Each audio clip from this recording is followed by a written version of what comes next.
사랑하는 이글스필드 가족 여러분, 주님께서 주신 귀하고 복된 날입니다. 2022년 6월 10일 금요일, 우리에게 주신 하나님 말씀은 사무엘상 20장 24절에서 42절까지의 말씀입니다. 제가 말씀을 읽겠습니다. 다윗이 들에 숨으니라. 초하루가 되매 왕이 앉아 음식을 먹을 때에 왕은 평시와 같이 벽곁 자기 자리에 앉아있고 요나단은 서있고 아브넬은 사울 곁에 앉아있고 다윗의 자리는 비었더라. 그러나 그날에는 사울이 아무 말도 하지 아니하였으니 이는 생각하기를 그에게 무슨 사고가 있어서 부정한가 보다, 정령이 부정한가 보다 하였음이더니 이튿날 곧 그 달의 둘째 날에도 다윗의 자리가 여전히 비었으므로 사울이 그의 아들 요나단에게 묻되 이새의 아들이 어찌하여 어제와 오늘 식사에 나오지 아니하느냐 하니 요나단이 사울에게 대답하되 다윗이 내게 베들레헴으로 가기를 간청하여 이르되 원하건대 나에게 가게 하라.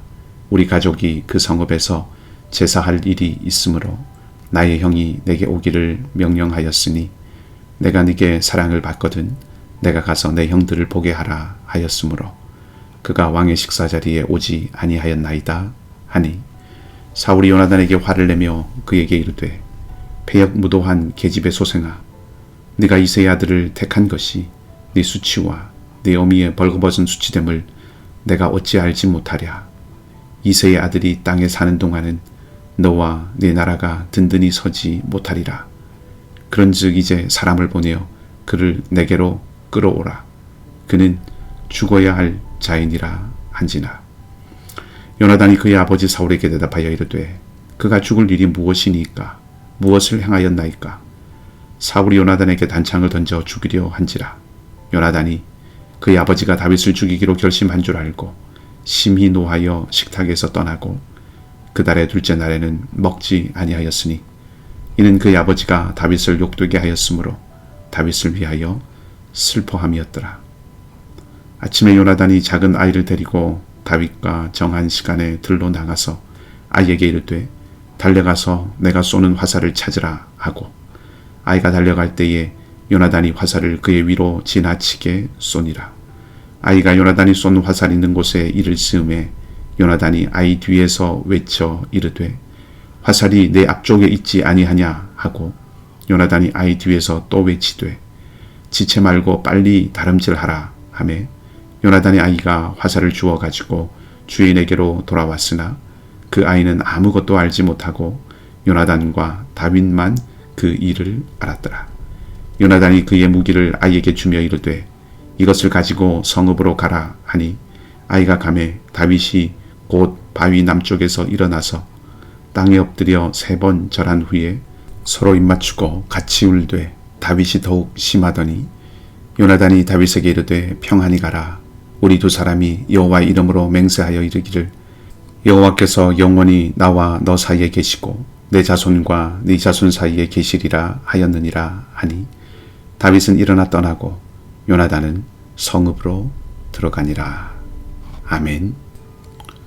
초하룻날 제사 후에 음식을 나눌 때 왕은 여느 때와 같이 자기 자리에 앉았고 요나단은 서 있고 아브넬은 사울 곁에 앉고 다윗의 자리는 비어 있었습니다.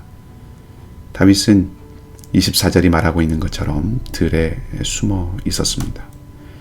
사울은 다윗의 부재를 알았지만 제의적으로 부정해서 함께 하지 않았을 것이라고 여기고 아무 말도 하지 않습니다.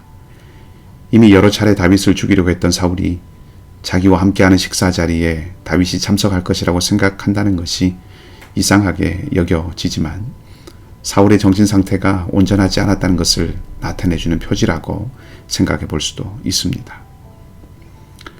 둘째 날에도 다윗이 나타나지 않자 이제는 그 이유를 묻습니다.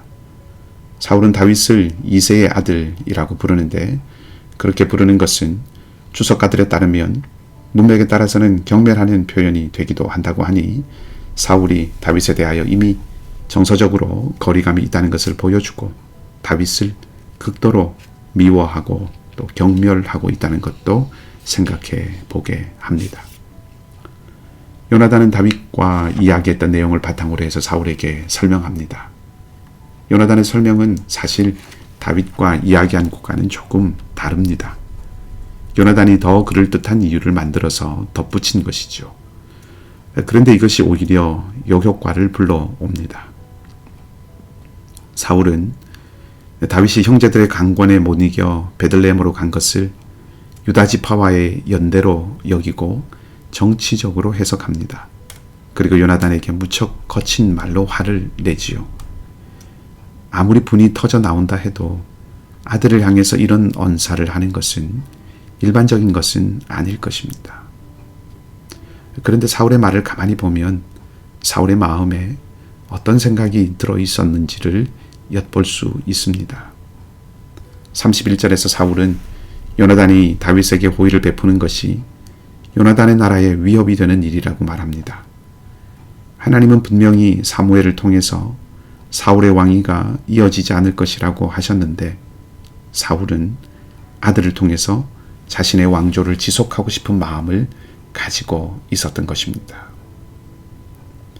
욕심에 사로잡히면 하나님의 말씀이 들어오지 않습니다. 자기 자신에 사로잡히면 하나님의 음성이 들리지 않습니다. 말씀을 들을 마음의 공간이 없고 말씀을 담아둘 마음의 공간이 없었던 사울을 하나님이 버리신 것이 아니라 사울 스스로 하나님을 버린 것입니다. 말씀이 들리지 않으면 파멸의 길로 갈 수밖에 없습니다. 욕심이 잉태하면 죄를 낳고 죄가 장성하면 사망을 낳습니다. 우리의 마음이 하나님의 말씀으로 인해서 욕심이 그칠 수 있는 마음이 되기를 바랍니다. 욕심이 하나님의 말씀을 가로막는 것이 아니라 말씀이 탐욕을 가로막을 수 있기를 바랍니다. 그것이 은혜이고 그것이 복입니다. 요나단에게 화를 낸 사울은 놀랍게도 창을 들어서 요나단을 죽이려고 합니다. 이미 사울은 다윗에게 창을 던진 전력이 있습니다. 그 모습이 아들 요나단을 향해서 다시 나타납니다. 여러 사람이 다녀 산에 길이 난 것처럼 사울의 분이 흐르는 길이 나버린 것입니다. 화가 나면 뒤따르는 자연스러운 행동이 있다면 그것은 분이 가는 길이 나 있는 것이라고 할 수 있습니다. 그 길이 나게 되면 스스로 통제하기가 어렵습니다. 성경은 분이 나도 해가 질 때 그 분을 함께 지게 해야 한다고 말하지요. 화가 뻗어가고 걸어갈 수 있는 길을 닦지 않아야 한다는 뜻으로 받아들일 수도 있습니다.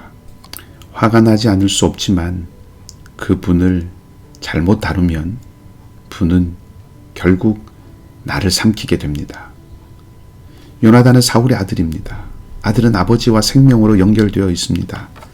사울이 요나단을 죽이는 것은 자신을 파멸시키는 것입니다. 사울의 분은 남을 죽이려는 살이라는 길로 길을 냈고 그 길은 자신의 생명인 요나단, 결국 자신을 삼키는 불이 되고 맙니다. 요나단은 말할 수 없이 괴로웠을 것 같습니다. 34절은 그가 먹지 않았다고 합니다. 그래도 아버지이기에 요나단은 최대한 좋게 생각했을 텐데 오늘 그는 아버지 사울의 진심을 알았습니다. 이제 요나단은 사울을 떠납니다. 약속한 대로 다윗을 찾아갑니다. 그리고는 화살을 쏘아서 사울이 다윗을 죽이려고 한다는 것을 알립니다. 다윗은 요나단에게 3번 절합니다. 최고의 예우를 다하는 것입니다. 그리고 서로 석별의 정을 나눕니다. 이들은 눈물을 흘린 후에 언약을 확인합니다. 42절에 여호와께서 나와 너 사이에 계신다 라고 한 이 말은 하나님께서 증인이 되신다는 뜻입니다. 다윗과 요나단이 서로 맺은 언약을 반드시 지키겠다는 약속입니다. 그리고 두 사람이 헤어집니다. 다윗은 떠나고 요나단은 성읍으로 들어갑니다. 요나단이 들어간 성읍은 사울이 있는 곳입니다. 요나단은 사울에게로 돌아갑니다. 그리고 자신을 죽이려 했던 아버지 사울에게 충성을 다합니다. 그래서 후에 전쟁터에서 함께 전사합니다. 요나단은 하나님의 뜻이 다윗에게 있다는 것을 알았습니다. 그래서 사울이 다윗을 죽이지 못하도록 돕습니다. 또한 하나님의 뜻을 수용하여 자신이 왕이 되는 길에 미련을 버렸습니다. 그러나 아버지를 떠나지도 않습니다.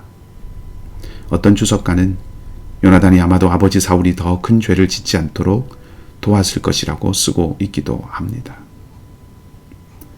아버지에게 순종하는 것이 곧 하나님을 거스르는 것이라는 것도 알았으니 요나단은 얼마나 난처하고 또 얼마나 심경이 복잡했겠습니까? 그 속에서 오늘 요나단은 매우 어려운 결정을 내렸습니다. 다윗을 도우면서도 아버지를 지키는 아들의 자리도 떠나지 않은 것이지요. 먹먹하고 또 착잡합니다. 살아가는 우리의 삶이나 우리의 처한 입장이 이토록 복잡하고 얽혀 있다는 생각도 해보게 됩니다. 이러지도 못하고 저러지도 못하는 자리와 순간들이 우리 삶 가운데, 우리의 관계 가운데 얼마나 많이 있는지 모릅니다. 때로 답답하고 마음에 들지 않고 공동체나 혹은 세상의 의롭지 않은 모습을 보면 실망이 크거나 절망하기도 합니다. 그때 어쩌면 가장 쉬운 것은 마치 도마뱀이 꼬리를 잘라버리듯 버리거나 혹은 떠나는 것일 수 있습니다. 그러나 오늘 요나단을 생각해 보면 어떨까 합니다. 요나단은 비록 어렵고 힘든 자리에 머물렀지만 그래서 그의 매일이 고민과 고뇌로부터 자유롭지 않았을지 모르지만 분명 요나단은 다윗의 길을 열어준 사람이기도 했습니다. 이스라엘을 하나님 앞에 바로 세우는 디딤돌이 된 것도 분명합니다. 그리고 오늘 우리에게 아름다운 이름으로 남아 있습니다. 때로 요나단의 길이 자신의 길이 되는 경우가 있습니다. 화려한 꽃길은 아니지만 의미 있고 필요한 일이며 공동체와 역사에 하나님의 구원의 길을 내는 시작이 될 수도 있습니다. 그리고 하나님은 그런 삶을 결코 무시하거나 잊으시거나 하찮게 여기지 않으실 것입니다. 예수님은 진리를 아셨습니다. 하나님의 공의와 하나님의 거룩을 아셨습니다. 그리고 세상의 죄를 보셨습니다. 하나님을 대적하는 세상의 완악함을 아셨습니다. 그리고 주님은 이 모든 것을 다 끌어안으셨습니다. 예수님의 신실하심은 하나님의 공의를 따르신 신실함, 인간의 불의를 아파하며 품으신 신실함이었습니다. 오늘 요나단은 다윗과의 약속에 신실했습니다. 그리고 또한 사울에게 신의를 지킵니다. 신실함의 길은 고난의 길일 수 있습니다. 신실함의 길은 아픔의 길일 수 있습니다. 신실함의 길은 눈물의 길일 수 있습니다. 신실함의 길은 먹먹하고 가슴 저미는 길일 수 있습니다. 그러나 저와 여러분, 우리가 그 길을 벗어나지 않을 수 있기를 바랍니다. 주님이 부르신 길이라면, 하나님께서 인도하시는 길이라면 걸을 수 있기를 바랍니다. 여러분, 부족한 저를 위해서 기도해 주시기 바랍니다. 변치 않고 그 길을 갈 수 있도록 기도해 주시기 바랍니다. 저도 여러분들을 위해서 기도하겠습니다. 주님이 부르신 길을 끝까지 걸을 수 있도록 기도하겠습니다. 오늘도 주님의 선하신 손길이 여러분 모두와 함께 하시기를 좋으신 주님의 이름으로 축복합니다. 기도하겠습니다. 하나님, 다윗을 도와야 하고 그러나 사울을 떠날 수 없었던 요나단의 눈물을 봅니다. 다윗과 함께 울었던 요나단의 눈물은 하나님의 말씀을 수용하고 자신의 삶을 끝까지 걸어냈던 그 길을 적셨던 눈물이었습니다. 우리는 쉽고 편하고 안락하고 걱정 없는 길에 우리 자신을 내어주고 싶은 마음이 많이 있습니다.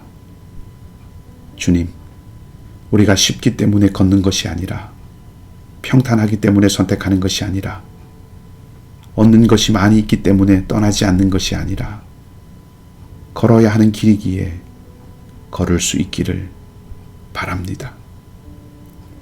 힘을 주시고 용기를 주시고 은혜를 주시고 성령을 부어 주시옵소서. 사울을 떠날 수 없었던 요나단의 눈물, 다윗을 보내야 하는 요나단의 눈물이 우리 눈에서도 흘러야 한다면 그 눈물도 감내하며 흘릴 수 있도록 주님, 우리를 붙들어 주시옵소서. 이민의 땅에서 매일의 삶이 위태하고 불확실하고 도전이고 낙담하기 쉬우니 임마누엘의 하나님께서 우리 각 사람의 마음을 붙들어 주시고 견고하게 하여 주시옵소서. 메마른 땅에서도 주님을 노래한 시편 시인들에게 주셨던 노래를 우리에게도 주셔서 찬송하는 삶, 소망을 잃지 않는 삶이 되게 하여 주시옵소서. 육신의 약함으로 힘겨워하는 교우들을 주께서 기억하여 주시고 힘주시고 소망을 더하여 주시기를 간절히 바라며 복음의 일꾼으로 열방에 흩어진 선교사님들을 또한 지켜주시기를 바라고 우리 이글스필드의 모든 가족들과 오늘도 친히 동행해 주시기를 소망하며 좋으신 주님 예수 그리스도 이름으로 기도하옵나이다. 아멘. 말씀을 기억하시고 기도하시고 오늘도 믿음과 소망으로 한 걸음 한 걸음 나아가는 복된 여러분들의 삶이 되시기를 다시 한번 주님의 이름으로 축복합니다.